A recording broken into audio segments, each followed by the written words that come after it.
연일 북한 홍수 소식을 들으면 마음이 아플 수가 없습니다. 그렇게 마음이 아프네요. 무려 압록강 주변에서 4,000명 이상이 죽었다는 거예요. 통계적인 숫자가 4,000명이지 훨씬 더 할 겁니다. 사실 압록강을 제가 가봤는데 그냥 물이 쉽게 범람하게끔 그렇게 구조적으로 되어 있습니다. 뭐 그렇게 안양천 절반 정도도 포기되지 않는 것이 압록강이더라고요. 얼마나 많은 아픔이 있겠습니까? 그래서 또 그것을 무마시키기 위해서 또 수많은 지도자들을 총사했다고 하는 그런 얘기를 듣다 보니 참 가슴 아픈 얘기고, 또 이 열왕기하 6장과 7장을 읽다 보면 어쩌면 북한과 똑같지 않을까 그렇게 생각이 듭니다. 불과 수년 전에 북한에서 너무나도 큰 기근들이 있을 때에 서로 막 아이를 삶아 먹는다라고 하는 그런 괴담들이 보도된 적들이 있었습니다. 너무 힘들었던 거죠. 사실 그게 북이스라엘에서 있었던 일들이거든요. 북이스라엘에서 아람 왕 베나다시 쳐들어왔을 때에 사마리아 성을 감싸고 모든 걸 차단하니까 어떻게 돼요? 성에서 먹을 게 없는 거예요. 그러다 보니까는 오늘은 내 아이를 먹고 내일은 뭐 너희 아이를 먹자, 아니면 오늘은 너희 아이를 먹고 내일은 내 아이를 먹자, 이러다가 이게 약속을 깨가지고 문제가 된 그런 사건들도 열왕기하 6장에 잘 기록되어 있는데 참으로 힘겨운 거죠. 힘겨운 때입니다. 특히 북한을 보면 너무 힘겨운 때를 살아갑니다. 제가 미국에서 멕시코로 건너갈 때에 멕시코와 미국은 천국과 지옥의 차이였던 것 같습니다. 북한과 중국이 경계를 맞닿고 있는데 보면 그게 천국과 지옥 같고, 남한과 북한을 비교해 보면 그게 천국과 지옥에서 차이죠. 우리 이것을 그 껍데기들만 봐서 그런데 우리가 영적으로 보면 더더욱 오늘 우리들의 모습과 세상 사람들의 모습을 비교해 본다면 바로 천국과 지옥의 차이를 두고 살아가는 그런 사람들이 아닐까 생각됩니다. 그러므로 오늘 우리는 천국에 사는 그런 영적인 자부심을 가지고 우리 심령 회복되는 은혜가 있길 주여 축원합니다. 할렐루야.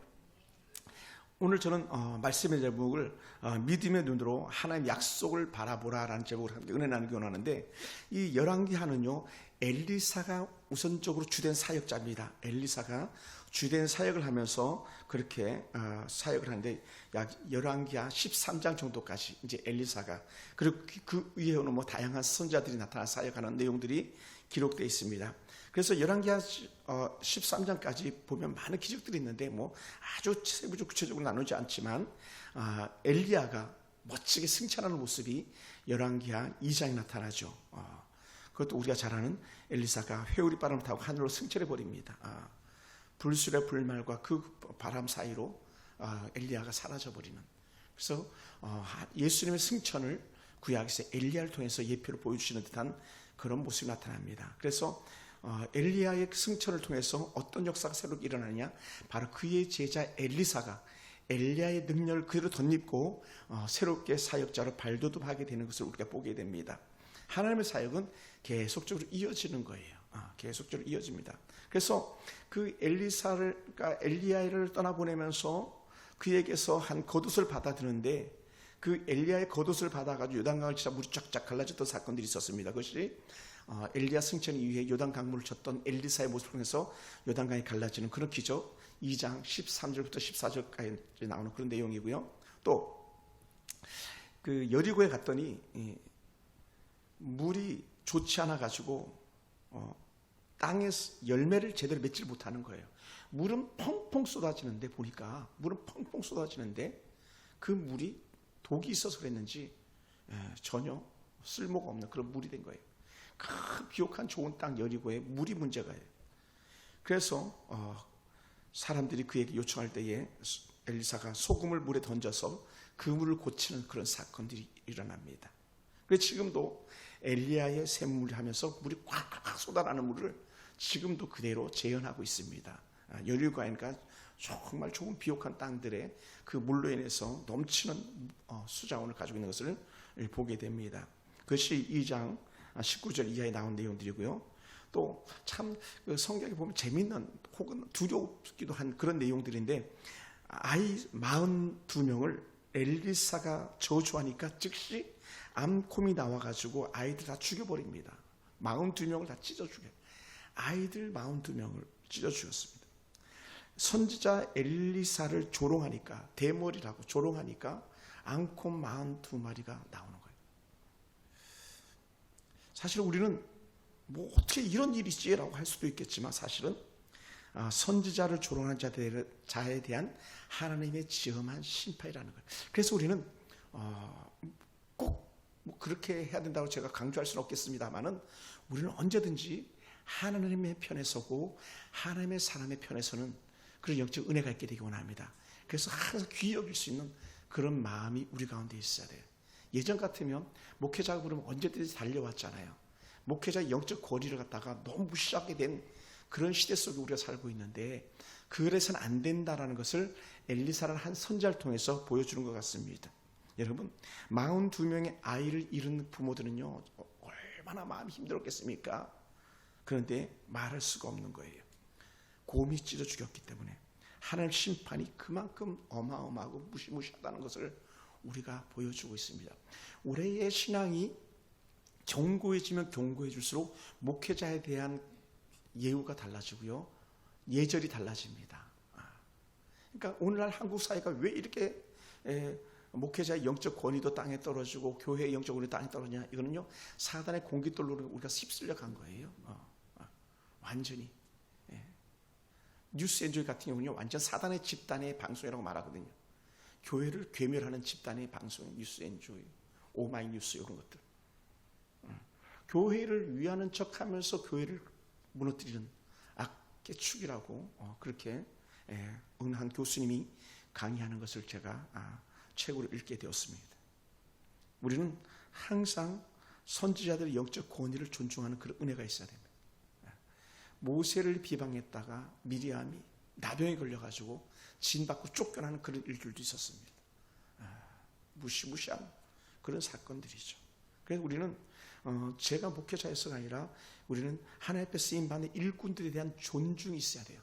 그것은 가정에서도 마찬가지고 교회에서도 마찬가지고 언제든지 어디든지 굳이 사역자라고 그런 것만 아니라 우리가 예절을 갖춰야 될 자리에는 언제든지 예절을 갖출 수 있는 그런 우리가 돼야 될 줄 믿습니다. 오늘 나라가 어른에 대한 예우가 아예 없는 나라가 되어버리지 않습니까? 대통령에 대해서 완전히 무시합니다. 영부인에 대해서 완전히 무시합니다. 국회의원에 대해서 완전히 무시합니다. 기업의 총수를 완전히 무시합니다. 그래서 나라가 설 수가 없는 거예요. 가장의 권위를 무시하는 아내, 그런 자녀들이라면 잘 될 수가 없습니다. 철저하게 우리는 영적으로 하나님이 세운 리더들에게 존중하는 그런 예가 필요한 것을 우리는 이 암콤 사건을 통해서 우리가 볼 수 있습니다. 그리고 유사한 본문들인데 열왕기 상에 나왔던 내용과 유사한 한 선자의 그 제자 부인과 아들이 기름 조금 남은 거 가지고 이제 어렵게 연명하고 있었습니다. 아들을 체주가 잡아간다고 할 만큼 그런 가정이었었습니다. 그때 이 선지자 엘리사가 들어가가지고 그 가정에 기름병에 기름을 많이 부을 수 있도록 했던 그런 사건, 기름 받을 그릇을 준비하게 하고 그 그릇만큼 기름을 따라서 빚을 갚게 하고 팔아서 생명을 보존케 하는 그런 역사가 이제 열왕기하 4장 1절부터 7절에 이르고 있고요.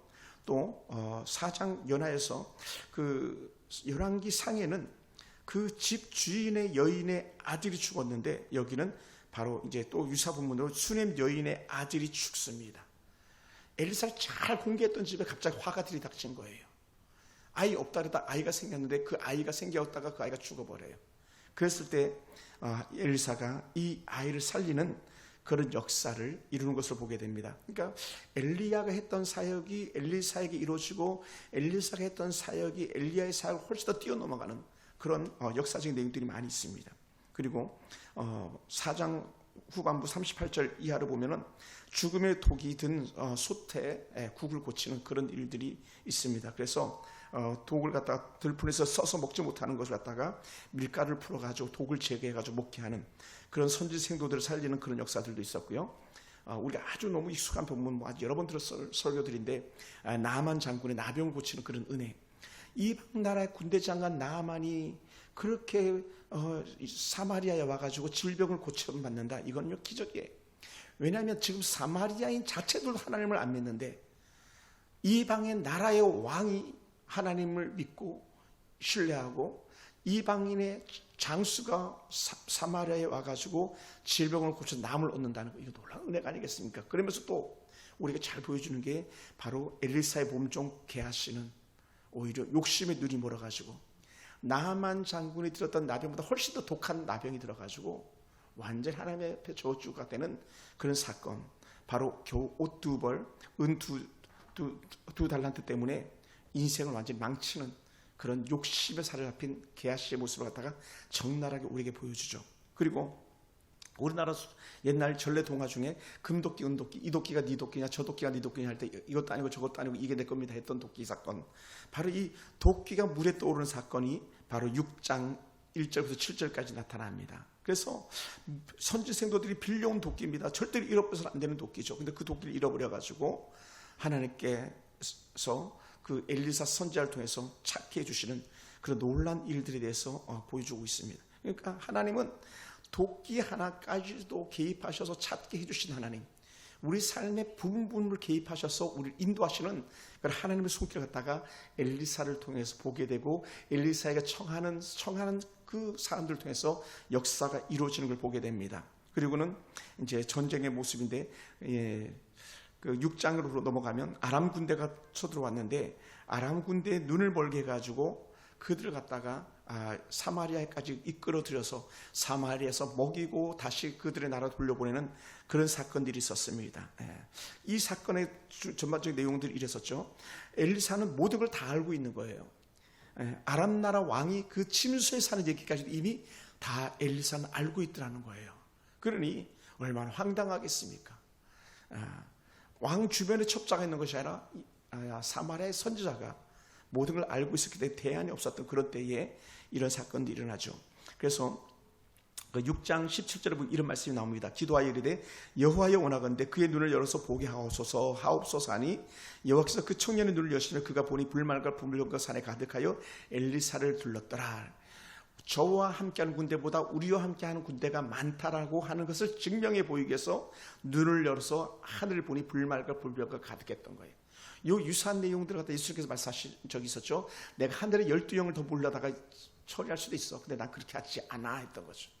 여러분, 비록 세상적으로 봐서 우리가 가장 약한 자인 것 같고 가장 천한 자인 것 같지만 그러나 하나님이 함께 하시면 우리는요 강한 자입니다.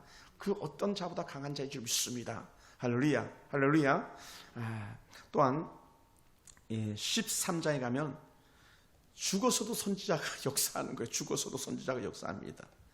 엘리사가 죽으니 해가 바뀌었는데 모압의 도적대들이 들어왔어요. 사마리아 들어왔습니다. 그 중에 죽은 도적대 시체를 갖다가 엘리야시의 묘실에 던지니까 엘리사의 뼈에 닿자마자 다시 살아나는 도적대들이 살아나요. 말도 안 되는 일들이 일어납니다.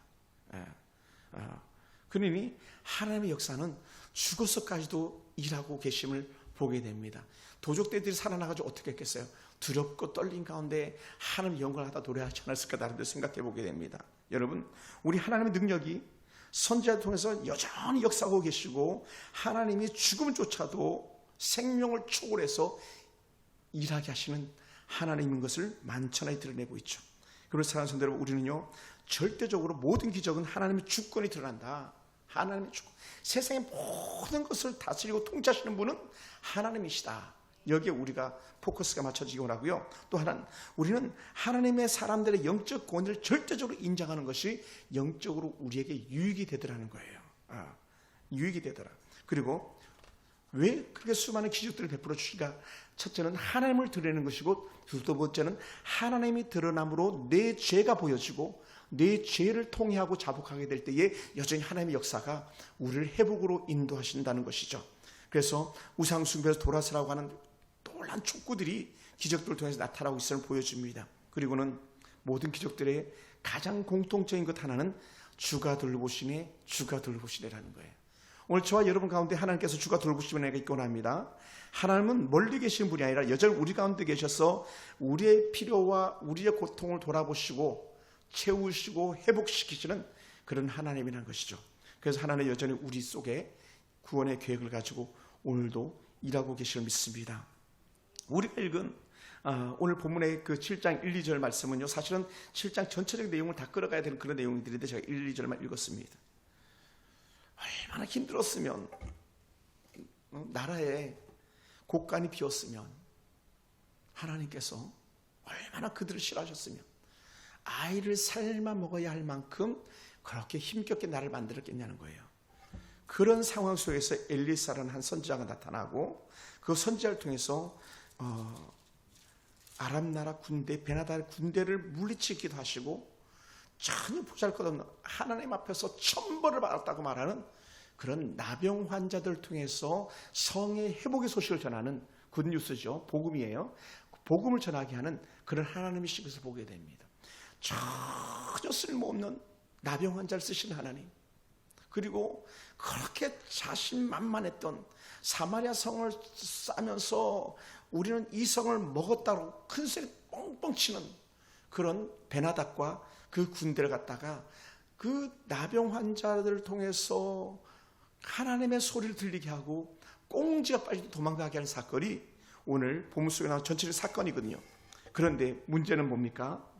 엘리사의 그 은혜, 엘리사의 그 능력, 하나님이 역사하시러 왔다가 왕의 한 군대 장관이 그것을 믿지 않았다는 거예요. 뭐라고 말했습니까? 엘리사가 이렇게 표현했어요. 우리 읽다 보면 7장 1절인데 내일 중간입니다. 내일 이맘때에 사마리아 성문에서 고운 밀가루 한 쌀을 한 세겔로 매매하고 보리 두 쌀을 한 세겔로 매매하리라 하셨느니라. 그런데 이건요 말도 안 됩니다라는 거예요. 말도 안 됩니다. 지금 가루가 어디 있고 지금 밀가루가 어디 있습니까? 말도 안 됩니다. 이런 얘기를 하죠. 예전에 제가 사역했던 교회에 어느 한 사람들이 그랬다 그랬잖아요. 성전을 지을 때에 교회가 서면 내 손에 장을 지진다고 사람들이 했었습니다. 아마 그랬던 사람이 오늘 이 한 장관과 같은 사람들이 아니었을까 생각이 됩니다. 사람들은 너는 안 돼, 너는 안 되라고 다 말했지만 그러나 대기하신 하나님을 우리가 볼 수 있게 되길 주로 축원합니다. 제가 구례 있을 때 그랬다 그랬잖아요. 심화사는 진급 안 될 거야.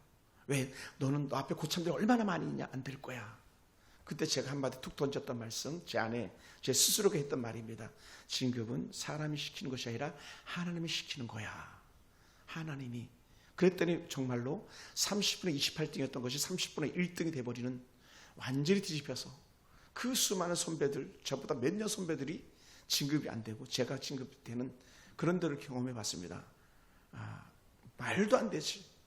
어떻게 밀가루를 매매할 수가 있겠어? 말도 안 된다는 거예요. 여러분, 사실은요, 우리도 말도 안 되는 그런 역사들이 언제 호련이 일어날지도 모릅니다. 흔히 말합니다. 구소련이 무너질 줄은 누구도 생각지 못했다는 거예요. 호련이 무너진 거예요. 동독과 서독이 통일 동독 서독이 된 것도요, 하나님의 역사하심이었다는 거예요. 하나님의 역사하심. 그러니까 우리는 오늘 우리 가정이 동독과 서독이 하나가 되는 것처럼, 구소련이 무너져가지고 하나님의 자유의 깃발이 그곳에 펄려졌던 것처럼 오늘 우리 가정에도 개입하셔서 남들은 다 안 됩니다, 다 끝났습니다 말할 때에 우리의 삶이 새로워지는 은혜 경험이 오늘 이 본문을 통해서 우리에게 나타나길 주여 축원합니다. 할렐루야, 할렐루야. 여러분, 오죽했으면, 얼마나 기근이 심했으면 아이를 삶아 먹을 정도였겠습니까? 저런 북한, 하나님이 한 번만 하면 언제든지 고쳐질 줄로 믿습니다. 할렐루야.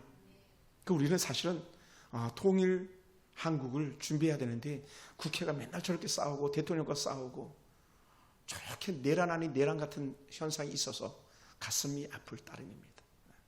가슴이 아파요. 그것을 참아 보지 못하겠다고 하는 그런 한국교회가 지금 새롭게 하나 무브먼트 운동을 하고 있는 중인데 10월 27일 날 전국의 모든 교회가 11시에 광화문 앞에서 모여서 예배하자 그랬다는 거예요. 그런데 몇몇 큰 교회들이 오케이 했는데 몇몇 교회들이 야 그래도 11시에는 본교회에서 예배 드려야지 이렇게 얘기를 했더라는 거예요. 그래서 절충하다 안 되니까 그러면 오후 4시에 모이자 해가지고 서울에서 10월 27일 오후 4시에 한국의 전 교회들이 모여서 이 나라를 위해서 기도하자 하는 그런 모임이 부산의 손현보라는 목사님을 통해서 지금 추진되고 있는 중입니다. 이미 많은 교회들이 관광버스를 예약해놨다고 하는 그런 소식들도 들려진 거 보게 됩니다. 여러분, 하나님이 하셔야 되는 거예요. 나라는요, 지도자가 하나님을 바라보지 않는다 소망이 없어요. 그럼 어떻게 돼요? 백성만이라도 소망이 있어야 되는 겁니다. 백성만이라도. 오늘 우리 가운데 백성만이라도 소망이 있는데 오늘 이 밤에 올라온 우리 집사님 한 분, 우리 성도들 한 분 한 분이 소망이 있으면 우리 교회는 소망이 있는 거예요. 목회자의 말을 무시하고 듣지 않는 그 수많은 사람들에게 암콤의 심볼이 나타나는 것처럼 그런 저주가 아니라 제가 여러분에서 축복하고 기도할 때에 하나님 은혜가 임하고 능력이 임하고 회복의 역사가 나타나기를 원합니다. 그것은 다른 것이 아니라 바로 주께로 돌아옵니다. 이거 하나예요. 돈을 싸들고 오는 것이 아니라 내 마음을 주께로 돌려드립니다라고 하는 통회하고 자복하고 회개하는 심령인 줄 믿습니다. 할렐루야. 할렐루야. 이 은혜가 우리한테 있기 원합니다. 그러면서 이 장관이 가졌던 문제가 뭐냐? 아니 여호와께서 우리 하나님께서 하늘의 창을 내신들 어찌 이런 일이 있으리요라는 거예요.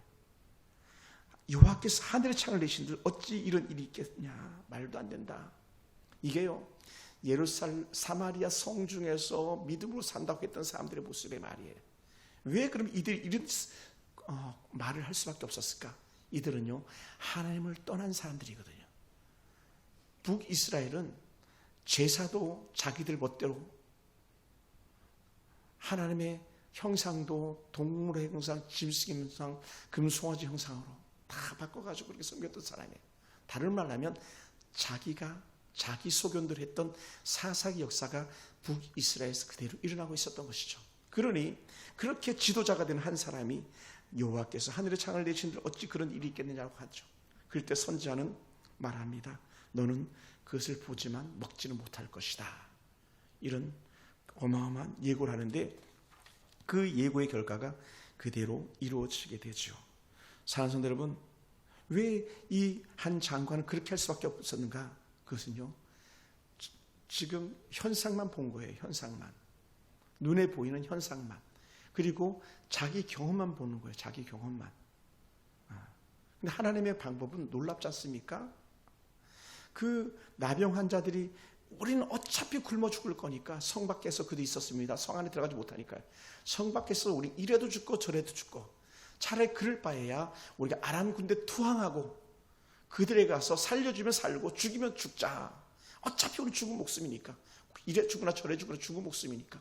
이 말을 자기들끼리 했다가 그렇게 베나닥 군대로 가는데 그들이 이 나병 환자들이 가는 소리를 듣고요. 천둥 소리, 번개 소리 이런 것처럼 들려가지고 그들이 다 모든 걸 내버두고 말들도 다 내버두고 꽁지 빠지게 다 도망가 버리고 말하지 않습니까? 그러니 수많은 은부치, 금부치 옷들을 챙기다가 아차, 올해 이렇게 하면 안 되지 하면서 우리가 이것을 성에다가 소식을 전해주자 했던 거예요.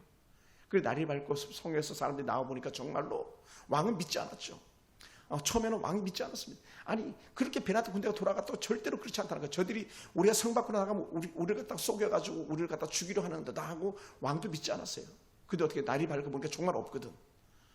그때 이 말했던 하나님이 하나님의 창을 내도 이런 일 없다고 했던 그 한 장관은요, 선지자 예언처럼 밟혀서 죽어나가잖아요. 그게 뭐 이태원 참사 같은 가슴 아픈 그런 사건 같이 떠밀려서 밟혀서 죽어나간 그런 말씀이 성취되어지기를 보게 됩니다.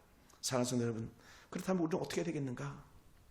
우리는 한번 따라해 볼 거예요. 하나님의 능력을 제한하지 맙시다. 우리는 너무나도 하나님을 잘 안 믿는 거예요. 말도 안 돼. 어떻게 그런 일이 있겠어. 이렇게 치부해버리고 마는 거예요. 근데 그렇지 않다는 거예요. 목사님, 우리 집 좀 잘 계약되게 해주세요. 근데 주일이 딴소리 자꾸 해요. 목사님 좀 기도 좀 해주세요. 그래서 정말로 제가 기도하고 그분과 교제하는데 집주인의 마음이 바뀌었어요. 계약을 했어요. 그리고 감사하게도 그 은혜의 헌신에 대한 고백으로 저에게 예물을 보내오셨더라고요. 일산에서도 제일 유명한 교회 다니는 분이세요. 저도 그 교회를 가본 적이 있는데 뭐가 부족해가지고 저한테 기도 제목을 부탁하고 기도 응답 되게 해주세요. 돈 마련되게 해주세요. 그리고 목사님 기도 응답 받았습니다. 이런 고백을 하겠어요. 우리가 하나님의 능력을 너무 제한하고 입을 벌리지 않은 혹은 꿈을 꾸지 않는 그런 모습이 아닐까 생각됩니다. 그래서 우리는 하나님은 어떤 형편과 어떤 상황에서도 여전히 일하실 수 있는 분임을 믿으시기 바랍니다. 그래서 누가복음에도 이렇게 표현했어요. 하나님께서는 능치 못하심이 없느니라라고 노래했어요. 누가복음 1장 37절에. 우리 하나님은 능치 못하심이 없느니라. 그리고 우리는 현실을 뛰어넘는 그런 믿음의 눈이 열려지길 원합니다. 왜 그러냐면 우리 현실을 뛰어넘는 믿음의 눈이 열리지 않으면요, 우리는 모든 것이 다 두려운 거예요. 모든 것이. 사람들은 사람들도 오지 않는데 뭐 귀찮게 그 기도를 하냐 뭘 하냐 하는데, 전도도 안 되는데 뭐 거리 나가서 뭐 하냐 하는데, 사실은요, 왜 그러냐면, 왜 우리가 작지만 혼자라도 이 모임을 가져야 되냐면, 우리는 믿음의 눈으로 현실을 뛰어넘어가서 세계를 보는 영적인 안목이 있어야 될 줄 믿습니다. 사람이 오고 안 오고가 아니라, 전도가 되고 안 되고가 아니라, 우리를 부르신 존재 목적은 뭐라고요? 출애굽했던 존재 목적, 예배자로 우리를 부르셨던 하나님, 또 우리가 하나님 부름받았던 은혜는 뭡니까?